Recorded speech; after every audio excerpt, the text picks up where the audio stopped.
sembut menteri rangba ka jala ba Presiden Song wala pentep ba ka kunhun menteri kalarai ban pynjlan yak samoi treikam jong ka Haduh Hills Autonomous District Council sha ka henriu benai abakran sikalat pathai kubor ka henriu tarik ulaber jar apun riu ba Presiden wala pentep ba ka kunhun menteri kala menjur ban pynjlan ya ka samoi treikam jong ka GHADC kata nadu ka khat phra tarik u yayong Haduh ka khat phra tarik U Risaw jar apun riu with only one agenda for the cabinet to decide, and that agenda is relating to the extension of term of Haduh Hills Autonomous District Council. After deliberation, after discussion, all the details, then the cabinet has decided to extend the terms of the present house of the Haduh Hills Autonomous District Council for a period of 6 months with effect from 18 April 2026 up to 18 October 2026. This is the decision taken by the cabinet today. If you have any question, please. How do you address the issue of ST certificate, and are you going to bring it? See, let me just inform to all of you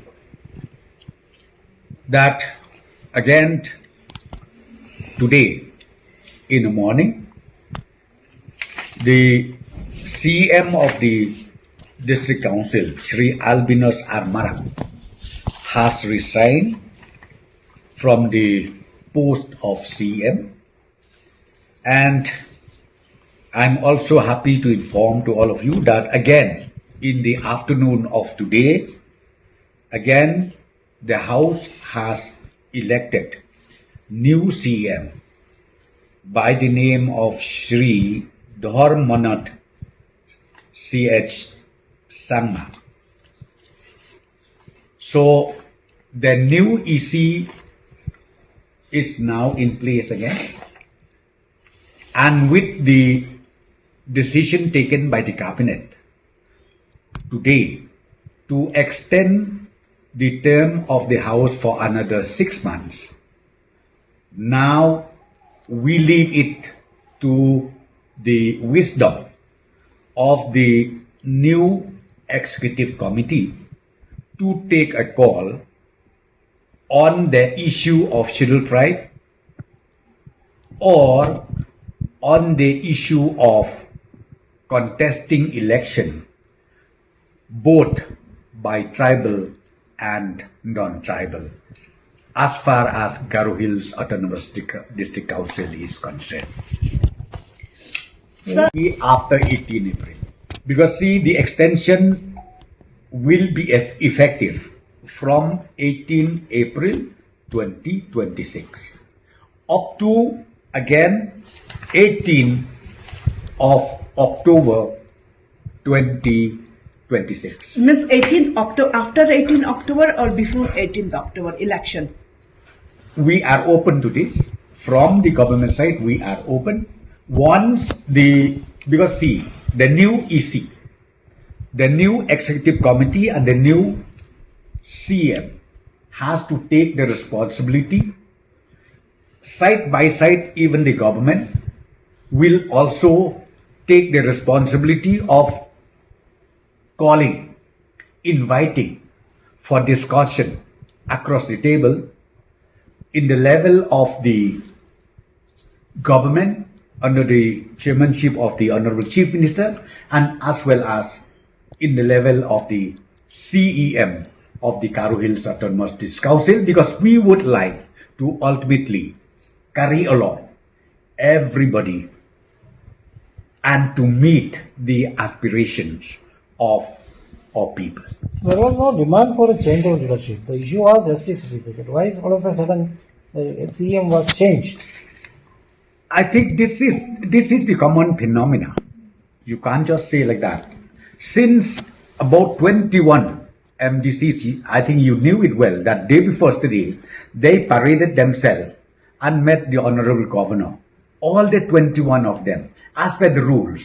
Since they are there 20 and above, so the Governor ultimately, in his wisdom, take a call or take a decision. And accordingly, that day, he decided that the issue of CEM or the issue of leadership needs to be proved inside the house. That's why special session was called. Because you need to understand one thing.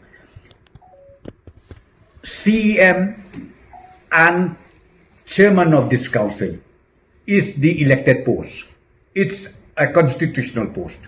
If you want to remove, it should be inside the house. Not outside the house. It should be inside the house. Prove the majority. But let me just tell you one thing.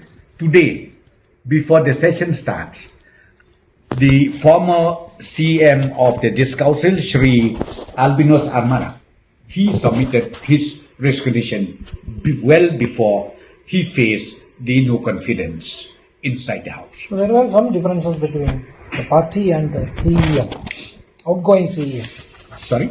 There were some differences between MPP and the outgoing CEM. What difference are you talking? I'm not talking about That resulted in the change of leadership. No, you see, number one, let me tell you one thing. If the CM does not consult his own colleague in the executive committee, because see, I think you must have seen that notification. That notification where he ultimately notified in his level about the ST certificate. I'm not saying that it is wrong. In fact, maybe it is right, but it is not as per the prescribed norms, as per the rules. Why should he alone sign the notification? Because this has to be brought to the house. But that itself, he did not do it. So therefore, 21 members of the MDC, ultimately they said, he is not fit to continue as the CEM of the Garo Hills Autonomous Council. Therefore, he has to ultimately resign from the post. Why? Example, it's because of that. A person as a CEM who does not understand the participation or the discussion, be it in his own executive committee or be it inside the house. So therefore, this is his failure, and ultimately all the MDCs, they went against him. This was I can tell you very, very clearly. I think people of Garo Hill should be happy. Should be happy the decision taken by the government today. The decision taken by the cabinet, it is a landmark decision we taken today. Why we have taken this decision? Number one, why government has to postpone the election? It's because of the law and order. Why law and order comes in? It's because of the aspiration of the people. They are against the participation of the non-tribal in the house of the Garo Hills Autonomous Council. Therefore, the decision we taken today, let me tell you one thing, I think all residents of Garo Hills should be happy, because why? Within 3 months' time again, and with the new EC, with the new CM, they will get the opportunity of flagging off all these concerns. And within 6 months' time, we have time to ultimately accommodate or to do the necessary amendment, whatever arises.